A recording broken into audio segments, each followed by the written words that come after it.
আর রাজু বেটা দেখিস কিনা এই মাটির ডাকুনগুলো বিক্রি করে আমি ওদের করতে অনেক সুন্দর করে সাজাবানি। আরে বেটি গাড়ি থেকে নাম দেখ, তোর মামার বাড়িতে আমরা চলে আইছি। আম্মু ওই দেখো ওখানে ছোট মামা।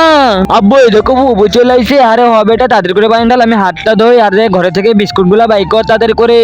আচ্ছা আব্বু ঠিক আছে, আমি ব্যবস্থা করতেছি। আরে তুই তো ছোট মামার বাড়িতে যাইতে, ছোট মামা কেদা সেন্টার আমাদের লাগে যাবে না, চল তোর বড় মামার বাড়িতে যাই আমরা। আরে ওই দেখো তোমার বোন চলে আসছে, আমি কিন্তু বাড়ির কাম করতে করতে হারান দিয়ে যেতেছি, তোমার বোনকে কিন্তু রাইনে বেড়ে আমি খাওয়াইতে পারবো না। আচ্ছা ঠিক আছে, আমি ব্যবস্থা করতেছি, তুমি হাউ কাউ করো না। আরে তো ওই দেখো তোমার মামা, তোমার মামার পাওসাও দেয়। আরে বোন বুঝলাম না তুমি এখানে কি করতে আইছো, আমার বাড়িতে তো কাম চলতেছে, আমার বাড়িতে তো থাকার মতো জায়গা নাই। আরে ভাইয়া তোমার এত বড় বাড়ি তারপরে থাকার জায়গা নাই। আরে আম্মু চলো আমরা ছোট মামাদের বাড়ি যাই।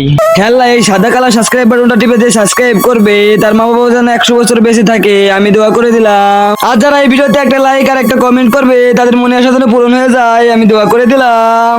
আরে বোন হ ঠিক হবে, তুমি ওদের বাড়িতেই যাও চলে, আর আমার কারো বাড়িতে যাওয়া লাগবে না, আমি বাড়িতেই চলে যাই। আর যে পানি তো আনছো তাড়াতাড়ি করে বিস্কুটটাও নিয়ে এসো যাও। আর আমি ওই দেখো ছোট মামা আমাদের জন্য ওয়েট করতেছে। আচ্ছা ঠিক আছে চল তাহলে তোর ছোট মামাদের বাড়িতেই যাই। আরে ভাই, আরে ভাইয়া মাটির ঢাকন গুলা বানাইতেছিলা নাকি তুমি? আরে হব না, আমি মাটির ঢাকনই তো বানাইতেছিলাম, কিন্তু তুই চলে আইলি দেখে তোর জন্য পানি আর রাজুরিতে বিস্কুট আনাইলাম। এই নে বোন তুই এগুলা খা।